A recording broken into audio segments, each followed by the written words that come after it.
मुझे इस पर आश्चर्य है कि आज तक 1925 लेकर आज तक कांग्रेस सरकारों ने, किसी और सरकारों ने आखिर आज तक इनके अकाउंटों को चेक करने की कोशिश क्यों नहीं करी। क्या राष्ट्रवादी संगठन अब सरकार के अधिकार में, सरकार के कानून के तहत आकर के राष्ट्रवादी बने तो उसमें दिक्कत क्या है? ये सरकार को अपने अपने कामों में, अपने संगठन के कामों में इन्वॉल्व करना क्यों नहीं चाहते? रजिस्ट्रेशन ऐसा नहीं हो नहीं सकता, रजिस्ट्रेशन कराना ऑप्शनल है, मैंडेटरी नहीं है। इसका मतलब ये नहीं कि आप रजिस्टर ना कराएं। मुझे लगता है कि आरएसएस को चाहिए खुद अपने आप आगे आए, आगे आकर के हम रजिस्टर कराना चाहते हैं और सरकार के जो भी नियम कानून उसके हिसाब से हम काम करेंगे। तो मैं बता रहा हूँ फंडिंग की सबसे बड़ी मेन बात है। मुझे भी ऐसा लगता है कि शायद कुछ ना कुछ में गड़बड़ घोटाला है। अगर इसमें जांच की जाएगी तो हो सकता है कि इसमें कुछ ऐसा नजर आए कि बहुत बड़े पैमाने पर बहुत से कानूनों का आरएसएस वायलेशन करता आ रहा लंबे समय से। लेकिन सवाल ये करेगा कौन? आरएसएस जब से बना है 1925 से लगातार विवादों में रहा, लगातार उस पर सवाल खड़े करते रहे हैं। कर्नाटक के जो गृह मंत्री हैं, जो अभी नए बने हैं, प्रियांक, उन्होंने कहा कि आरएसएस को अपने कागज तैयार रखने चाहिए, उनको अपने कागज बनवाने चाहिए। क्या आरएसएस जो है वो रजिस्टर्ड संगठन नहीं है? किस लिए कहा उन्होंने, क्यों कहा आरएसएस के लिए? देखिए ऐसा है, जैसे आपने कहा कि आरएसएस जो है 1925 से काम कर रहा है। जब तक रजिस्ट्रेशन का सवाल है तो आरएसएस रजिस्टर्ड संगठन नहीं है। आरएसएस ने 1925 से लेकर के अब तक किसी भी तरीके का कोई भी रजिस्ट्रेशन नहीं करा रखा है, जैसे कि मीडिया खबरें बताती हैं। आरएसएस भी इस बात को कहता है। तो पहले तो समझ लेगा आरएसएस कोई रजिस्टर्ड संगठन नहीं है, नंबर 1। दूसरी बात यह कि जब प्रियंका खड़गे जी का सवाल है, उन्होंने कहा कि आरएसएस को डॉक्यूमेंट अपने रखने चाहिए और उन्होंने ये कहा कि मुझे या तो खुद बुला लें अपने ऑफिस में या मेरे ऑफिस में आकर मुझे डॉक्यूमेंट दिखा दें और मैं बस उनके डॉक्यूमेंट देखना चाहता हूँ। उनका कहना ये भी था कि भाई जब हर जगह रेहड़ी पटरी वाले और लोगों के लिए रजिस्ट्रेशन आवश्यक है और सरकार के पास उनका रिकॉर्ड रहना चाहिए, तो इनके बारे में क्यों नहीं रहना चाहिए? तो देखिए मैं एक बार बता दूं कि जहाँ तक लीगल पोजीशन का सवाल है, क्योंकि लीगल पोजीशन के एंगल से समझने की चीज़ों की कोशिश भी करूँगा कि हमारे कानून के तहत जो है कोई भी संगठन अगर एनजीओ चलाना चाहता है तो वो रजिस्टर्ड होना या ना होना उसके ऊपर निर्भर करता है। अगर कुछ कंडीशंस और लागू ना हो, मैं जैसे बताता हूँ कि कोई संगठन अगर चाहता है कि मुझे रजिस्टर्ड नहीं होना, तो बिना रजिस्ट्रेशन कराए हुए वो अपना देश में काम कर सकता है, कोई भी लॉ इसका मना नहीं करता। लेकिन कुछ चीज़ें ऐसी हैं जिसके लिए उसको रजिस्ट्रेशन कराना आवश्यक होगा। जैसे मैं बता दूँ आपको, अगर वो विदेशों से फंडिंग लेते हैं तो उस पर रजिस्टर कराने की आवश्यकता होगी। इस तरीके से अगर वो जो है वो सरकार से कोई भी जो है डोनेशन या कुछ और लेना चाहते हैं, सरकारी सहायता लेना चाहते हैं, तो वहाँ रजिस्ट्रेशन की आवश्यकता होती है। हमारे देश में 3 कानून होते हैं जो रजिस्ट्रेशन को जो है रेगुलेट करते हैं।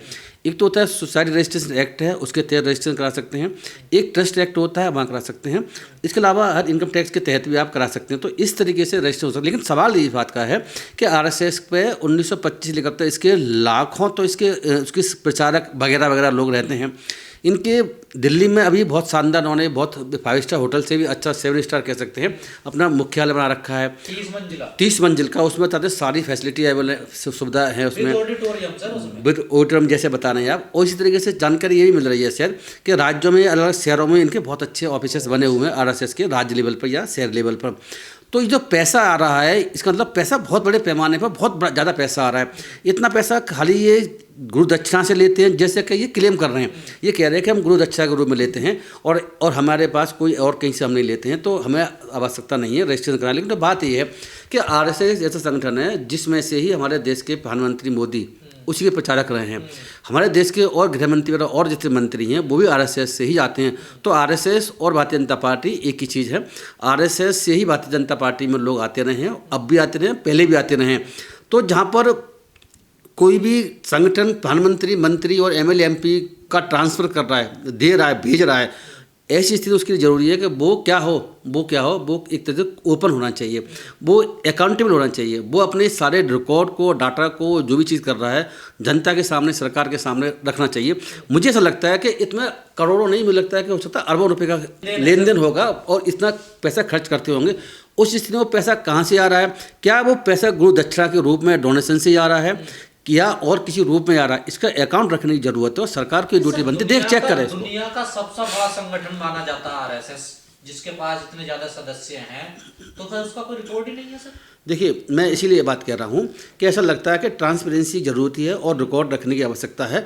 और सबसे बड़ी बात ये भी तो कि अब ये कह रहे हैं कि डोनेशन से हमारे पास आ रहा है और हमारी गुरुदक्षा के रूप में आ रहा है। अगर आ भी रहा है तो उसका रिकॉर्ड तो कहीं होगा। इंडिविजुअल है ना ये हमारा। देखो ऐसा है, मैं समझ गया आपकी बात को। वो इंडिविजुअल का संगठन है बना हुआ, उसके बावजूद भी मैं आपको बता दूं कि व्यक्तियों का समूह है ये। व्यक्तियों का समूह भी जो है फर्म और कंपनी की परिभाषा में आता है। मैं आपको एक बार बता देता हूँ, मैं इसीलिए बात को कह रहा हूँ कि हमारे जो IPC में प्रोविजंस है, BNSS में प्रोविजंस भी हैं, उसमें ये होता है या और भी एक्ट बने हुए हैं, तो वहाँ पर कंपनी, फर्म या व्यक्तियों का समूह, व्यक्तियों का समूह, ये व्यक्तियों का समूह बता रहा है अपने आप को, तो व्यक्तियों का समूह भी उसी कैटेगरी में आता है। आपको याद होगा, मुझे भी याद आ रहा है कि जब ये लिकर पॉलिसी वाला केस चल रहा था केजरीवाल एंड कंपनी के खिलाफ, उस वक्त जो है सुप्रीम कोर्ट ने ये कहा था कि आपका कहना ये है कि ये जो आम आदमी पार्टी है, आम आदमी पार्टी ने जो है वहाँ से फंडिंग ली है, कहाँ से फंड लेकर के इलीगल रूप से, और गोवा के इलेक्शन में लगाया है, ऐसा कहना था। तो उस स्थिति में आम आदमी पार्टी को बाकी सरकार, जो बीजेपी आम आदमी पार्टी ने कहा था कि ये क्या है, ये वही ग्रुप ऑफ लोगों का समूह है, तो वो भी उस कैटेगरी में, कंपनी की या फर्म कैटेगरी में आता है, तो ऑफेंस कमिट कर सकता है। RSS का जहाँ तक सवाल है, RSS जो मैं बता दूँ, पहले भी इस पर ऐसे आरोप लग चुके हैं कि ये इसने इलीगल काम किए हैं। मुझे याद पड़ता है कि महात्मा गांधी की हत्या में भी इनका कुछ इनका नाम था। वो अलग बात है कि इनको वहाँ से जो बरी कर दिया गया, वो अनदर एंगल है कि कंपनी, फर्म या कोई संगठन भी एक्यूज बन सकता है, तो बने भी थे। बाकी आपको पता भी होगा कि शायद मैं समझता हूँ कि 3 बार इन पर बैन लगा चुकी है कांग्रेस की गवर्नमेंट, अलग अलग समय पर 3 बार RSS को बैन भी कर चुकी है। तो देखो, क्योंकि अरबों रुपये का क्लेम करते हैं कि इनका कोई बैंक अकाउंट नहीं है सर, या हाँ, कोई इनका बैंक नहीं, हाँ, मैं देख रहा हूँ कि मुझे जो मीडिया जानकारी मिल पा रही है उसके हिसाब से इनका कोई बैंक अकाउंट नहीं है। और जो है, अगर ये देखो, मैं सबसे इम्पोर्टेंट बात मुझे नज़र आती है, जो बात नज़र जाती है कि ये कहने के हम गुरु दक्षिणा ले रहे हैं, तो वास्तव में गुरु दक्षिणा ही ले रहे हैं कि कुछ और पीछे कहीं घोटाला हो रहा है। अब मुझे बताओ, इतना बड़ा पैसा इनके पास गुरु दक्षिणा के रूप में आ रहा है, या कुछ और इलीगल काम कर उसकी वजह से आ रहा है, या कहीं विदेश से फंडिंग आ रही है। गुरु दक्षिणा में किसी ने 10,000, 20,000, लाख रुपए दे दिए तो कैश देगा ना सर? अगर अकाउंट नहीं है तो चेक में ऑनलाइन पेमेंट कैसे होगा सर? नहीं होगा, बिल्कुल बात ठीक है आपकी। तो कैसे तो में ले रहे हैं? कैश को कहाँ रखते हैं, ये कैसे रखते हैं सर? इन्होंने कुछ 100 करोड़ रुपए से ज्यादा का देखो, ऐसा है कि RSS को खुद सामने आना चाहिए। RSS को अपने आप को क्लियर छवि बनाने के लिए, जो अपने आप को कहते भी हम तो एक बहुत सामाजिक संगठन है, सांस्कृतिक संगठन है, तो राष्ट्रवादी संगठन बताने की कोशिश करते हैं। उस स्थिति में उनको चाहिए कि राष्ट्र के नियम के हिसाब से जनता को जानने का हक है कि आपके पास इतनी ऊंची बिल्डिंगें कैसे बन रही हैं, आपके जितने भी ऑफिस बन रहे हैं वो 5 स्टार, 7 स्टार, 10 स्टार के बराबर बन रहे हैं, वो पैसा कहाँ से आ रहा है। अगर मान भी लें कि गुरु दक्षिणा के रूप में आ रहा है, डोनेशन के रूप में आ रहा है, मान भी लें कि इनका रजिस्ट्रेशन जरूरी नहीं है, साझा सोच कर रखा है, मान लेते हैं एक तरीके से, फिर भी इनको अपने आप को लोगों के सामने अच्छी छवि बनाने के लिए डॉक्यूमेंट दिखाने में क्या आपत्ति है। अगर कर्नाटक की सरकार, वहाँ के जो, जैसे आपने कहा कि वहाँ के जो होम मिनिस्टर प्रियंक खड़गे, जब वो चाह रहे हैं आप मुझे डॉक्यूमेंट दिखा दीजिए या मुझे आप ला के दिखा दीजिए, उसमें दिक्कत क्या है। देखो, हमारे देश में आप देखा होगा जो कोचवा आंदोलन चल रहा है, वो धर्म प्रधान से क्या कह रहा है कि अकाउंटेबिलिटी फिक्स करें, कि अकाउंटेबल बने। तो आप जो है कम से कम जो है अपनी छवि को सही रखने के लिए कि इलीगल पैसा कहीं से RSS पे आ रहा है या लीगल सोर्सों से आ रहा है, कानून का बालसन करके आ रहा है या कानून का पालन करके आ रहा है, इस बात के लिए कोई डॉक्यूमेंट रिकॉर्ड तो रखते होंगे ना, कि बिना डॉक्यूमेंट रिकॉर्ड रख के आप काम कर रहे हैं। जैसे कि हम देख पा रहे हैं कि जब इनका, मैं भाई तो कह रहा हूँ ना, तो गुरु दक्षिणा में कोई अगर आतंकवादी पैसा आ रहा है, टेररिस्ट कहीं पैसा आ रहा है या कहीं और से पैसा आ रहा है, तो उस स्थिति में वो पैसा अगर ये इस्तेमाल कर रहे हैं तो वही तो गलत है ना। तो जान तो लें क्या कि जो है कोई इलीगल सोर्सों से पैसा इनके पास आ रहा है कि लीगल सोर्सों से आ रहा है, कोई अपराधी कर रहा है, कोई किसी के करप्शन के पैसे हैं या किसी और के पैसे, उसका इस्तेमाल तो इनके इस संगठन में नहीं हो रहा है। तो ये जानने के लिए मुझे लगता है कि इनको अपनी छवि को क्लियर करने के लिए, सवाल ये है, जैसे इन्होंने कहा कि हमारा व्यक्तियों का समूह है, इंडिविजुअल हमारा, तो क्या ये कानून के दायरे में नहीं आता? क्या इसका रजिस्ट्रेशन होना जरूरी है या नहीं जरूरी है? देखिए, मैं बताता हूँ, जैसे मैंने बताया था कि क्या परिभाषा है व्यक्ति के समूह की? देखो, ऐसा है कि व्यक्ति मिलकर के एक कोई संगठन बना लेते हैं, उसे व्यक्तियों का समूह बोलते हैं, और कोई खास परिभाषा नहीं है। ये कंपनी होती है, फर्म होती है, कंपनी का अलग सिस्टम होता है, कंपनी एक्ट से गवर्न होता है, फर्म होती है वो हमारे अलग एक्ट बना हुआ उससे गवर्न होता है। व्यक्तियों का समूह जो होता है, क्या व्यक्ति कुछ 50 लोग व्यक्ति मिल गए और समूह बनाकर ऐसा काम कर रहे हैं जिसके लिए सामाजिक रूप से या चैरिटेबल वर्क या कुछ कर सकते हैं, और जिसके लिए रजिस्ट्रेशन की रिक्वायरमेंट नहीं है, तो वो कर सकते हैं, उसमें कोई दिक्कत नहीं है। व्यक्तियों का समूह, व्यक्ति मिलकर के एक समूह बन गया। भाई आप हिंदी में समझो ना, व्यक्ति का समूह, तो व्यक्तियों ने मिलकर के 10, 15, 20 लोग मिलकर तो समूह बन गया। वो समूह मिलकर के RSS है और RSS को काम कर रहा है। एक्टिविटी करें, कुछ भी करें, उसका कोई मतलब सरकार को कोई जवाबदेही नहीं होगी। देखिए, मेरे हिसाब से तो जो मुझे लगता है कि इसमें कुछ ना कुछ गड़बड़ हो सकती है और कुछ लॉ का वायलेशन हो सकता है। मुझे इसको आश्चर्य है कि आज तक 1925 लेकर आज तक कांग्रेस सरकारों ने, किसी और सरकारों ने आखिर आज तक इनके अकाउंटों को चेक करने की कोशिश क्यों नहीं करी। अकाउंट अगर नहीं रख रहे हैं तो क्यों नहीं रख रहे हैं? अकाउंट तो है नहीं तो चेक मैं बता रहा हूँ, अगर अकाउंट नहीं रख रहे हैं तो क्यों नहीं रख रहे हैं? अगर इनका कोई अकाउंट बैंक में नहीं है तो क्यों नहीं है? डाटा इनके पास में कितने इनके पदाधिकारी हैं, कितना पैसा खर्च हो रहा है, किसी एक सम्मेलन कर रहे हैं या प्रचारक जाके कहीं काम कर रहे हैं या कोई अपना कोई ऑफिस बनवा रहे हैं, तो कितना पैसा खर्च हो रहा है, पैसा कहाँ से आ रहा है, किसे बंटवारा हो रहा है? तो उस संबंध में मुझे लगता है कि इनको अपनी क्लियर समाज के सामने देश में रखना चाहिए। और बिना रखे हुए तो इस पर जो खड़गे जी जो विचार कर रहे हैं कि भाई ये तो संगठन हो सकता है, कुछ गड़बड़ हो सकता है, तो इसमें कोई मुझे गलत नज़र नहीं आता। मेरी समझ के अकॉर्डिंगली भी आरएसएस अपने आप को राष्ट्रवादी संगठन कहता है। राष्ट्रवादी संगठन तब रह सकता है जो राष्ट्र के हिसाब से काम भी कर रहा हो।